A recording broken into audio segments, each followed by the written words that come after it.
룻기 3장 1절로 6절의 말씀을 가지고 서로 참된 평안을 누리려면 이라는 제목으로 하나님의 말씀 같이 묵상합니다.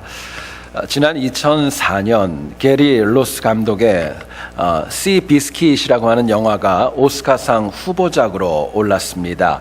이 시 비스킷은요, 1930년대 미국이 대공황에 어려움을 당했을 때 많은 이들에게 희망을 주었었던 전설적인 명마를 이름을 이야기합니다.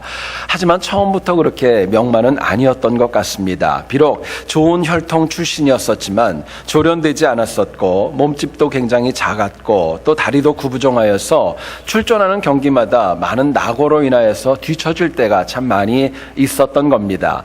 그랬던 시비스켓이 말에 관하여 놀라운 안목을 가진 조련사 탐이라고 하는 사람을 만나게 됩니다. 또 자신처럼 거칠고 과격했던 기수 레드라는 사람을 만나면서 모두의 삶이 다 바뀌게 됩니다. 그 이후부터 이 시비스켓은요, 눈부신 명마로 거듭나게 되었고 출전하는 경기마다 정말 우승을 독차지할 정도로 많은 인기를 끌게 되었던 겁니다. 그래서 수많은 사람들에게 소망과 희망을 주었고 눈물과 대공황으로 인한 좌절에 넘어져 있는 영혼들에게 참 많은 자극제와 또 능력을 부여해 주었던 것입니다.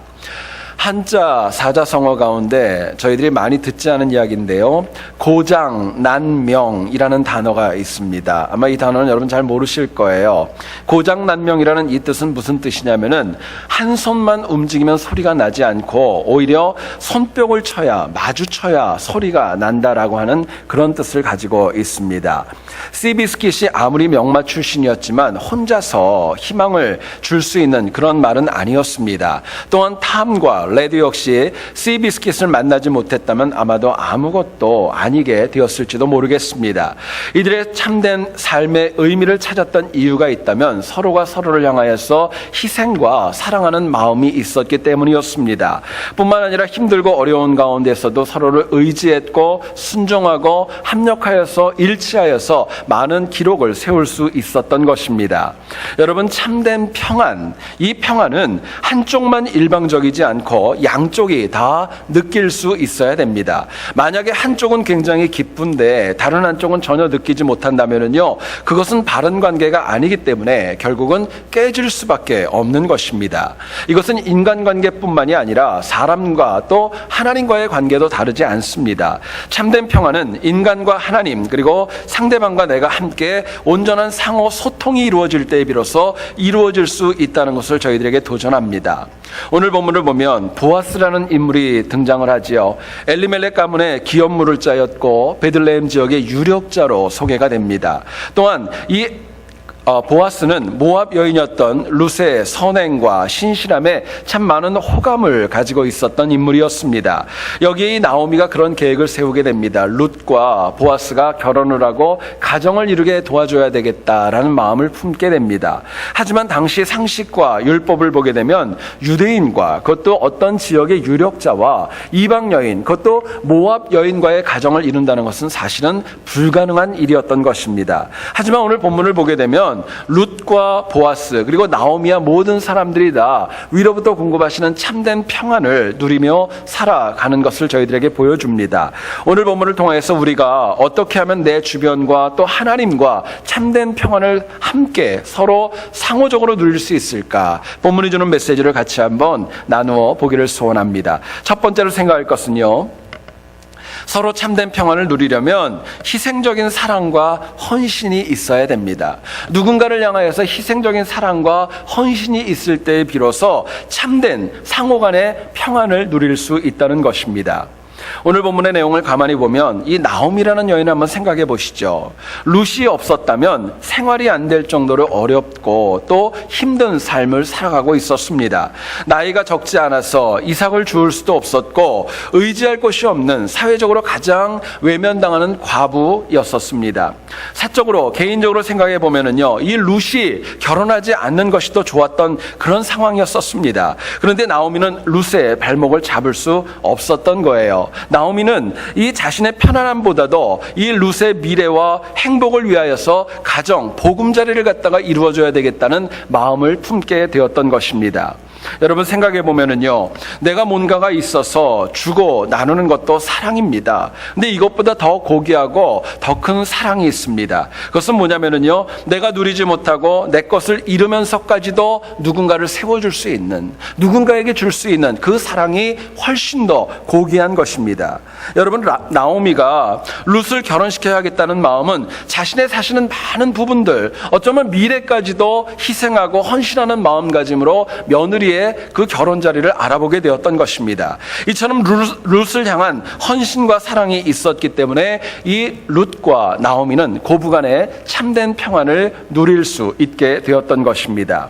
여러분, 평안이라는 단어, 헬라어로는 에이레네라고 표현을 하고 히브리어로는 여러분 잘 아시는 대로 샬롬이라는 단어를 씁니다. 이 샬롬이라는 단어는 인간의 육체적, 사회적, 관계적, 그리고 영적 모든 전인격이 다 평안한 것을 이야기하고 있습니다. 샬롬은 스스로가 뭔가를 노력을 해서 얻는 거 아닙니다. 이 샬롬은요, 갑자기 주어지는 것도 아닙니다. 내가 샬롬을 누리기 위해서는요, 이것을 얻기 위한 헌신과 희생과 사랑이 있어야 된다는 것을 오늘 본문은 이야기합니다. 자, 그렇다면 우리가 평안을 얻기 위하여서 누군가를 위해 희생하고 헌신하는 사랑이 과연 구체적으로 무엇을 의미할까 저희들이 묻게 됩니다. 본문은 저희들에게 이렇게 얘기를 합니다. 헌신적이고 희생적인 사랑은 누군가를 위하여서 적극적이고 또 실제적으로 도우며 살아가는 것이라고 이야기합니다. 누군가를 실제적으로 돕는 거예요. 구체적으로 돕는 것입니다. 그럴 때 비로소 내가 가진 것 희생할 수도 있고 헌신적인 사랑을 보여줄 수 있기 때문에 그렇습니다. 여러분 생각해 보면 평안이라는 단어, 사랑이라는 단어는요, 추상적이고 이론적인 거 아닙니다. 이것은 구체적이고 굉장히 실제적인 그런 의미를 가지고 있습니다. 탤런트 가운데 김혜자 씨가 있죠. 그분이 과거에 쓴 책 가운데 꽃으로도 때리지 말라라는 책이 있었습니다. 그 책 가운데 이런 내용이 나옵니다. 한번 들어보시죠. 종은 누가 그걸 울리기 전에는 종이 아니다. 노래는 그걸 부르기 전에는 노래가 아니다. 사랑은 주기 전에는 사랑이 아니다. 이야기를 했습니다. 여러분, 아무리 희생적이고 헌신적인 사랑이라 할지라도 머릿속의 사랑은 누군가와 참된 평안을 이룰 수 없다는 것을 이야기합니다. 여러분, 오늘 본문 가운데 3절과 4절의 내용을 한번 보시기 원합니다. 제가 읽습니다. 그런즉 너는 목욕하고 기름을 바르고 의복을 입고 타작마당에 내려가서 그 사람이 먹고 마시기를 다하기까지는 그에게 보이지 말고 그가 누울 때 너는 그가 눕는 것을 알았다가 들어가서 그의 발치 이불을 들고 거기 누우라. 그가 내 할 일을 내게 알게 하리라 말씀합니다. 여러분, 이 내용이 잘 이해가 안 되실 겁니다. 이것은 이스라엘에서 여성이 남성에게 청혼을 하고 구혼을 할 때 이렇게 쓰이는 일반적인 방법이라고 합니다. 문제는 이 방법을 썼던 룻이라는 여인이 이방 여인이었습니다. 유대와 이스라엘의 문화에 관해서 잘 몰랐다는 데 문제가 있죠. 여기에 이 나오미는 어리둥절해하는 룻에게 구체적이고 사실적으로 어떻게 하면은 보아스에게 다가가고 어떻게 하면 구원할 수 있을까 실제적인 그런 구체적인 도움을 주게 됩니다. 여러분, 만약에 나오미가 룻을 전혀 돕지 않았다면요, 그대로 방치했다면 어쩌면 성경에 나오는 룻기의 내용은 없어졌을지도 모르겠습니다. 그런데 나오미는요, 비록 룻이 이해를 잘 못해도 유대의 전통과 관습을 구체적이고 실제적이고 자세하게 설명해 주는 사랑을 베풀었던 것입니다. 여러분, 설명해 준다는 게 사랑이라는 걸 아십니까? 어떤 책을 보니까 한국 사람 한 분이 일본 출장 중에 일본의 전통 술을 맛보게 되었답니다. 문제는 전통 술을 마시자마자 갑자기 주위의 가구들이 막 흔들리더래요. 한국인이 굉장히 놀래가지고 옆에 있던 일본 사람한테 물어봤답니다. 이 술이 그렇게 독하냐고 물어봤더니요, 일본 사람이 얘기를 합니다. 뭐 그렇게 특별히 독하지는 않아요. 평상시처럼 얘기를 하더랍니다. 너무 놀랬던 한국 사람이, 그런데 왜 이렇게 가구들이 흔들리고 왜 이렇게 놀랍죠? 물어봤어요. 일본 사람이 아무렇지도 않게 얘기하더랍니다. 아, 지금 일어난 지진을 말씀하시는 겁니까? 이야기를 하더래요. 설명을 안 하니까 지진이 있는지도 모르고 그것으로 인한 어려움에 전혀 몰랐다는 이야기입니다. 여러분, 제 얘기를 잘 들어보시죠. 구체적이고 사실적인 도움은 구체적이고 사실적인 설명에서부터 시작되는 것입니다. 구체적이고 사실적인 설명 안에 타인을 향한 배려와 사랑이 있기 때문에 그렇습니다. 역으로 뭔가에 관한 설명과 구체적인 설명과 실제적인 설명이 없다면 그것은 누군가를 도우려는 마음이 굉장히 많이 결여되어져 있는 것입니다. 여러분, 하나님께서 우리에게 성령을 보내셔서 우리에게 때마다 일마다 구체적이고 실제적으로 말씀하시는 이유가 있습니다. 우리를 사랑하시기 때문이고 우리를 도우시려는 마음이 있기 때문에 그렇습니다. 여러분, 성경을 보세요. 하나님께서 우리를 도우시는 것은요, 추상적이지 않습니다. 실제적이에요. 구체적이고 내 삶에 다가올 수 있도록 역사하시는 겁니다. 오병이어의 기적을 여러분 잘 아실 거예요. 이것은 마태와 마가와 누가와 요한 사복음서 모두에 나오는 이야기입니다. 저녁 무렵에 수많은 무리가 먹을 것이 없었고 주변에 뭔가를 사러 갈 수 있는 장소도 없었습니다. 여기에 주님께서 물고기 2마리와 떡 5개로 남성만 5,000명을 먹이고 12광주리가 남았다는 유명한 이야기지요. 만약에 당시 근데 예수님께서 그냥 말씀만 열심히 전하고 배고프고 허기진 사람들의 그 상황을 몰랐다면, 외면했다면 어떻게 되었을까요? 아마 그러면은 누구도 예수님을 왕으로 삼으려고 하지 않았을 것입니다. 근데 예수님께서는요, 말씀을 전하는 것뿐만이 아니라 수많은 무리들이 무엇을 필요로 하시는지를 아셨고 또 구체적으로 그들을 돕고 채우시는 모습으로 은혜를 베푸셨던 것입니다. 여러분, 야고보서를 보면 2장 16절에 이렇게 얘기를 합니다. 너희 중에 누구든지 그에게 이르되 평안히 가라, 덥게 하라, 배부르게 하라 하며 그 몸에 쓸 것을 주지 아니하면 무슨 유익이 있으리요? 저희들에게 말씀합니다. 구체적이고 실제적인 도움과 사랑은 상대방이 내 사랑과 배려를 직접적으로 느껴야 가능한 것입니다. 나는 뭔가를 주었다고 생각을 했는데 상대방이 전혀 느끼지 않고 있다면요, 그거는 아직 덜 준 것이라고 저희들에게 이야기하는 것입니다. 사랑은요, 구체적으로 나타나야 됩니다. 말로만 하는 것으로 끝나는 거 아니라는 것입니다. 여러분, 이제 곧 브라질에서 월드컵이 시작이 됩니다. 이제 또 많은 분들이 밤잠을 설쳐가면서 또 열심히 그거 보시겠죠. 근데 최근 들어서 브라질 월드컵이 시작되어지면서 지금도 브라질에 굉장히 고질적인 문제가 있다고 합니다. 뭐가 있냐면 치안의 문제입니다. 치안의 문제가 너무나도 심각하대요.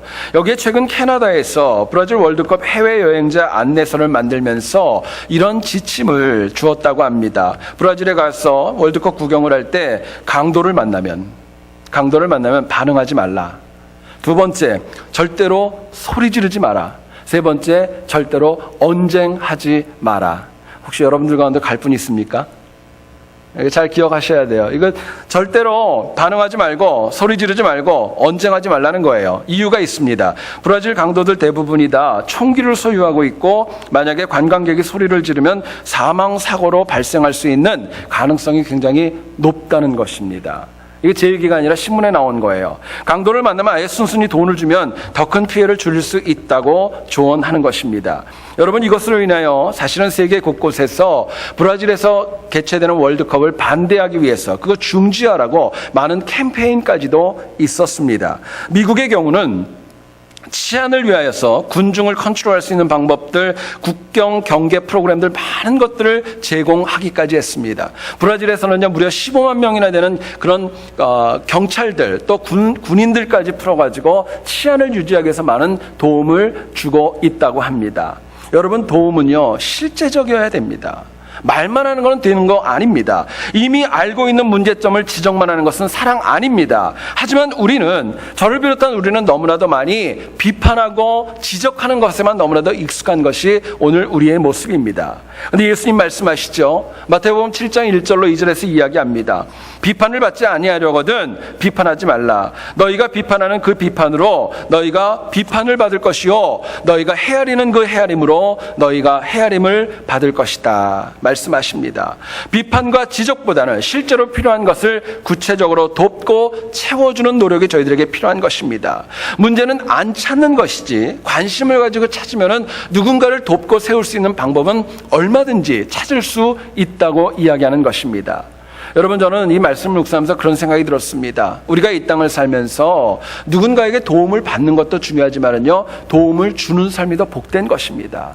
도움을 주는 게 더 복된 거예요. 여러분, 이거 위해서 나오미처럼 내가 가진 것을 조금이라도 희생하고 헌신하는 사랑과 베품이 있어야 됩니다. 많은 분들이 그렇게 생각을 해요. 희생하고 헌신할 때 내가 가진 것을 잃어버린다고 생각할 때가 참 많이 있습니다. 그러나 참된 평안을 원한다면요, 내 주변에 있는 사람들에게 구체적이고 실제적이고 정말 필요한 것들을 공급하는 지혜가 필요한 것입니다. 사실은 물질만이 중요한 거 아닙니다. 내가 누군가를 위해서 기도하고, 내가 누군가의 사정을 배려해주고, 함께 동행해주고, 함께 위로해주는 것들, 많은 것들로 우리가 내 주변에 있는 사람들에게 줄 수 있기 때문에 그렇습니다. 여러분, 이처럼 우리가 내 주변에 어렵고 힘든 영혼들을 향하여 구체적이고 사실적으로 도우며 살 때 하나님께서 그 인생을 책임져 주십니다. 하나님이 책임지시는 거예요. 하나님께서 내가 누군가를 돕는 것보다 더 크고 더 창대한 것으로 우리의 인생을 채워 가시는 것입니다. 여러분, 할 수 없는데 무리하게 도우라는 거 아닙니다. 누군가에게 보이기 위해서 쇼업하기 위해서 도우라는 그런 것도 아닙니다. 내가 할 수 있는 만큼 내 주변에 있는 사람들 돕고 배려하고 중보하고 함께함으로 인하여서 하나님 주시는 온전한 그 사랑으로 인하여서 참된 평안을 누리는 우리 모두 될 수 있기를 주님의 이름으로 축원드립니다. 두 번째로 생각할 것은요, 서로 참된 평안을 누리기 위해서는요, 온전히 순종할 줄 알아야 됩니다. 그냥 순종 아닙니다. 온전한 순종을 이야기합니다. 오늘 본문을 보면 참 이상한 내용이 나옵니다. 나오미가 룻에게 얘기합니다. 한밤중에 목욕을 하고 기름을 바르고 의복을 잘 입은 다음에 타작마당으로 나아가라. 그리고 발치 이불을 들고 거기에 누우면 보아스가 네가 어떻게 할 것을 가르칠 거야, 이야기를 했습니다. 여러분, 당시에 이 타작마당은요, 이 수확을 하는 곳에서 가장 중심부에 있었다고 합니다. 또 이 타작마당은요, 타원형으로 되어져 있다고 합니다. 일이 끝나고 나서 많은 일꾼들이 집으로 돌아가지 않고 그 타작마당 주변에서 함께 자면서 동거하면서 일을 마쳤다고 합니다. 여러분, 그렇다면은 공적인 장소 아닙니까?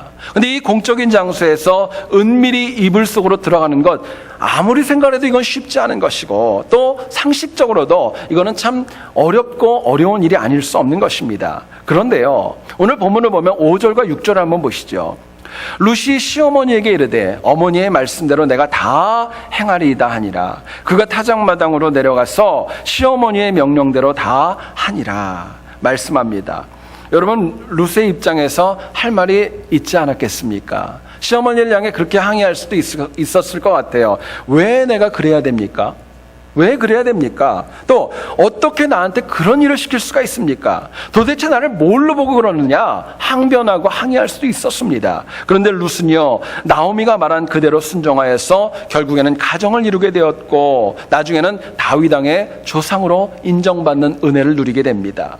여러분, 인간이 사람과의 관계뿐만이 아니라 하나님과의 관계 속에서 온전한 평안을 누리기 원한다면요, 이처럼 말씀대로 순종하는 지혜가 필요합니다. 여러분, 그런데 우리는요, 결과가 분명히 보여야 순종을 합니다. 내가 생각하고 계산한 그대로 뭔가의 결과가 보이고 뭔가가 좀 낌새가 있어야 따라가고자 하는 그런 모습이 저희들에게 참 많이 있습니다. 근데 잊지 마셔야 될 것은요, 계산해서 얻는 것과 순종해서 얻는 것은 절대로 같을 수 없습니다. 내가 계산해서 얻는 거하고 하나님 앞에 순종해서 하나님이 주시는 것은 절대로 같을 수 없는 거예요. 뿐만 아니라 계산과 거래를 통한 관계는 절대로 온전한 샬롬을 이룰 수 없는 것입니다. 자, 그렇다면 우리가 서로 평안을 얻기 위해서 어떻게 하면 말씀대로 순종할 수 있을까요? 정말 하나님 나한테 말씀하시는 대로 내가 순종해서 참된 평안을 얻으려면 무엇이 필요할까 묻게 됩니다. 본문은 저희들에게 이렇게 도전합니다.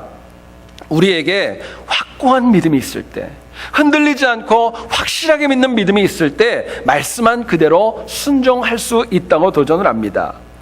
여러분, 상식적으로 한번 생각해 보세요.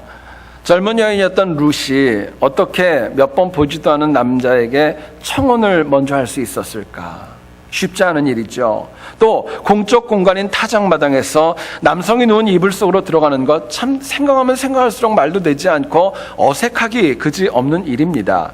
또 여러분, 만약에 한번 생각을 해보세요. 성경은 그렇게 안 쓰여져 있지만 만약에 룻이 나름대로 나오미가 시킨 대로 다 했는데 보아스가 그걸 보고 룻을 이상한 여자 취급하고 거부하고 외면하고 망신을 주었다면 그 결과가 어떻게 되었을까요?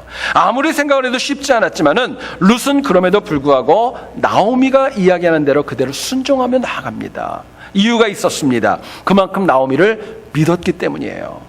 그만큼 나오미를 믿었던 것입니다. 나오미가, 시어머니가 절대로 그릇된 거 시키지 않겠다고 하는 확고한 믿음이 있었기 때문에 이해가 되지 않아도 순종하고 나갔던 것입니다.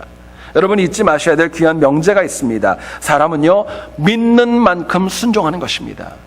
하나님을 믿는 만큼 내 믿음이 순종하는 거예요. 영적으로 우리가 하나님을 믿고 의지하는 만큼 순종하는 거 너무나도 자명한 이치입니다. 믿음의 능력은 그냥 하나님 제가 사랑합니다, 하나님 참 좋아요, 말로 하는 것이 아니라 내 생각과 달라도 내가 얼마나 말씀 가운데 순종하는가, 이것으로 결판나는 것입니다. 여러분 만약에 매사에 변명과 합리화되는 것만 먼저 한다면요, 그건 순종 아닙니다. 아무리 오래 믿고 직분이 있어도 말씀보다 내 이익과 상식이 먼저이라면 그것도 역시 하나님 기뻐하는 순종 아닙니다.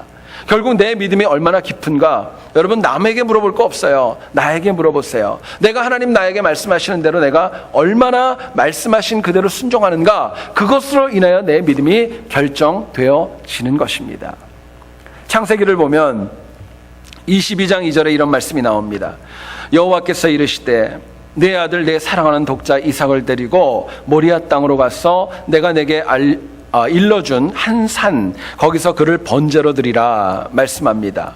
여러분 하나님께서는요, 아브라함에게 이삭이라는 존재가 하나밖에 없는 아들, 독자라는 거 하나님 모르지 않았습니다. 그럼에도 불구하고 놀랍게도 25년 만에 주었던 아들인데도 그 아들, 독자를 완전히 태워서 번제로 드리라고 말씀을 하는 것입니다. 상식적으로 봐도 있을 수 없는 일이고, 생각해 보면은요, 여러분 아브라함이 하나님에게 할 말이 얼마나 많이 있었겠어요. 만약에 여러분들에게 그런 명령을 하시면은 뭐라고 따지시겠어요? 저는 말씀 묵상하다 한번 제가 한번 써봤어요. 저 같으면 그렇게 따졌을 것 같아요. 하나님 그럴 거면 왜 주셨습니까? 달라고 그럴 거 왜 주셨어요? 얘기할 수 있죠. 아예 저를 데리고 가십시오, 나를 데리고 가라고 얘기할 수도 있고, 저 이제 하나님하고 끝입니다, 이제 더 이상 안 합니다, 얘기할 수도 있지 않았겠습니까? 근데 놀랍게도요, 아브라함은 여기에 조금의 거부도 없이 말씀하신 그대로 순종합니다. 어쩌면 너무나도 냉정하고 너무나도 무서울 정도로 하나님 말씀하신 그대로 따라가는 모습을 보여줍니다. 여러분 그렇게 순종했기 때문에 아브라함은요, 열국의 아버지와 믿음의 조상이 될 수 있었고 예수 그리스도의 조상으로 인정받을 수 있었던 것입니다. 여러분 잊지 마셔야 될 것, 우리가 무엇인가의 결과를 보장받고 행하는 것은 순종 아닙니다. 결과를 보장받고 하는 건 순종 아닙니다. 순종은요, 결과가 보이지 않지만 하나님께서 나에게 제일 좋은 것 주신다는 믿음으로 따라가는 것입니다. 결과가 나오지 않았는데 하나님이 나한테 제일 좋은 것 주시겠다고 하는 믿음으로 따라가는 것, 그게 순종입니다. 여러분 하나님께서 이처럼 보이지 않고 들리지도 않고 알 수 없어도 순종하는 영혼에게 복과 은혜를 절대로 놓치지 않고 주셨습니다. 문제는 하나님께서 이처럼 강조하셔도 많은 신앙인들이 순종하지 않고 또 자기 마음대로 살아간다는 데 있습니다. 여러분 매사에 참된 평안을 얻으려면, 정말 은혜 받길 원한다면, 정말 능력 받기 원한다면요, 제가 꼭 부탁드리고 싶은 게 있습니다. 제발 고집 좀 안 부렸으면 좋겠어요. 영적으로 고집 좀 안 부렸으면 좋겠습니다. 항상 내가 믿는 것은 옳다고 생각합니다. 내가 얼마나 오래 믿었는데, 자기 의로움 가지고 있는 거, 이거 내려놓으셔야 됩니다. 때로는 남들도 다 그렇게 하는데 그릇된 합리화와 변명이 내가 하나님 앞에 순종하는 거 막고 서 있는 것입니다. 여러분 우리는 내 생각이 온전하지 않다는 거 잊지 마셔야 돼요. 내가 틀릴 수 있다는 것도 부인하시면 안 됩니다. 또 오직 하나님의 말씀만이 온전하기 때문에 그 말씀을 따르겠다는 결단이 저희들에게 너무나도 중요하고, 그래야 순종할 수 있는 것입니다. 여러분 결과를 보고 하는 건 순종 아니라고 말씀을 드렸죠. 무조건 하는 겁니다. 성경은 그걸 얘기를 합니다. 중국의 고사를 보면 굉장히 어지럽던 임금 순임금이 모든 신하들에게 명령을 내렸습니다. 밑빠진 독에 우물물을 길어다가 부으라는 거예요. 신하들이 처음에는 왕의 명령이었기 때문에 따르는 척을 했지만 나중에는 다 불평하고 욕을 하고 집으로 돌아가고 말았습니다. 그런데 한 명만 끝까지 우물물을 길고 또 길어서 밑빠진 독에 독을 채우고 또 채우고 이렇게 노력을 합니다. 급기야는 우물물이 바닥이 드러나게 됩니다. 계속 물을 하니까요. 근데 놀랍게도 우물물이 다 이렇게 퍼내보니까 뭔가가 반짝반짝하는 게 있었어요. 보니까 커다란 황금 덩어리가 있었답니다. 사실은 왕이 그 많은 신하들 가운데 얼마나 순종하고 순종하는 영혼들에게 상을 주기 위해서 묻어놨던 것을 아무도 몰랐던 것입니다. 결국 순종하는 영혼만 그것을 받았다는 것이지요. 생각해 보시죠. 여러분, 순종은 몰라서 못하는 거 아닙니다. 몰라서 못하는 거 아닙니다. 안 되기 때문에 못하는 것도 아닙니다. 엄밀히 얘기하면요, 내가 하지 않는 것입니다. 내가 하지 않는 거예요. 제가 얼마 전에 밤에 저희 동네에 사는 어떤 집사님 댁에 신방을 하게 되었습니다. 신방을 갑자기 어떻게 가게 되었는데 그분 가정에서 과일과 함께 굉장히 맛있는 아이스크림을 한 가지를 내놓으셨습니다. 최근 들어서 제가 다이어트 중이었고 또 밤에 이렇게 뭘 먹는다는 것 자체가 굉장히 부담스러워가지고 안 먹겠다고 제가 거절을 했습니다. 근데 그 주인 집사님이 남자 집사님께서 일부러 너무너무 친절하게 아이스크림을 다 벗겨가지고 제 손에 딱 쥐어주는 거예요. 그래서 제가 그래, 오늘만 먹자. 그랬더니 이제 그걸 맛있게 먹었어요. 근데 저만 준 게 아니라 보니까 또 열심히 까시더라고요. 그러더니 본인이 또 먹는 거예요. 옆에 있는 그 권사님이라면 다 알래나? 옆에 있는 분이 그 아내가 그런 거야. 이거 먹으면 안 된다고 막 또 뭐라 그러시더라고요. 그런데도 가만히 보니까 이분이 저를 섬기기 위해서 아이스크림을 깠던 게 아니라 본인이 먹고 싶어가지고 그걸 까가지고 정말 제가 봐도 너무 맛있게 드시더라고요. 너무 맛있게 드셨어요. 여러분, 가만히 생각해 보세요. 문제는요, 내 의지와 상식, 내 욕망과 의도가 먼저이기 때문에 순종하지 못하는 겁니다. 내가 하고 싶은 거, 내가 해야 되는 거, 그것 때문에 순종하지 못하는 것입니다. 그러나 성령 하나님의 음성이 내 삶에 분명히 존재하기 때문에 하나님 뜻대로 순종해야 되는 것, 마땅한 것입니다. 이유가 있습니다. 우리가 믿는 하나님이요, 가장 온전하시기 때문에 그래요. 가장 믿을만 하시기 때문에 그렇습니다. 여러분, 우리는 그 무엇보다도 하나님께서 하라고 하시는 것이 제일 온전한 것 알고 믿고 순종하며 살아가야 마땅한 것입니다. 잊지 마세요. 하나님께서 가라고 하시는 것에 거기에 승리 있는 것입니다. 하나님께서 멈추라고 하시고 막으시는 그곳에 하나님 주시는 승리가 있는 것입니다. 매일 말로만 하나님을 믿는다고 말하지 마시고요, 말만 하지 마시고 진짜 마음을 다하여 하나님을 믿는, 진짜 마음을 다하여 하나님을 순종하는 그 결단이 저희들에게 필요한 것입니다. 여러분, 말로만 하나님 믿는다 고백하고 삶이 다르면은요, 그거 하나님 기뻐하는 거 아닙니다. 우리가 정말 하나님 믿는다면은요, 그분 말씀하시는 거 절대로 외면할 수 없기 때문에 그렇습니다. 여러분, 내가 나를 향하여 말하는 것, 세상이 나를 향하여 말하는 것, 더 이상 그것보다도 하나님이 나에게 말씀하시는 것 그대로 순종하는 우리 모두 될 수 있기를 다시 한번 주님의 이름으로 축원드립니다. 여러분, 탁구를 치면 제가 공을 세게 치면은요, 상대방에서 오는 공도 셀까요, 약할까요? 제가 세게 치면 그쪽도 세게 옵니다. 제가 약하게 치면 그쪽도 약하게 오는 거예요. 여러분, 세상의 모든 일은요, 일방적이지 않습니다. 쌍방적입니다. 관계가 있는 거예요. 설교와 대화와 관계와 비즈니스, 사역과 사랑, 모든 것들이 다 고정난명, 소위 함께 손뼉을 쳐야 가능한 원칙이 적용되어지는 것입니다. 여러분, 이처럼 관계 중에서도 참된 평안을 우리가 얻기 위해서 본문은 저희들에게 도전합니다. 항상 주변에 있는 사람들 구체적이고 사실적으로 돕는 헌신과 사랑이 필요하다 말씀합니다. 또 하나님만 확고하게 믿고 의지하면서 그 말씀대로 순종하라고 저희들에게 말씀합니다. 여러분, 그래서 이 땅이 아닌 하나님 주시는 참된 평안으로 날마다 승리하는 우리 새한교회와 여러분 모두 될 수 있기를 다시 한번 주의 이름으로 축원드립니다. 우리 이 시간에 같이 찬양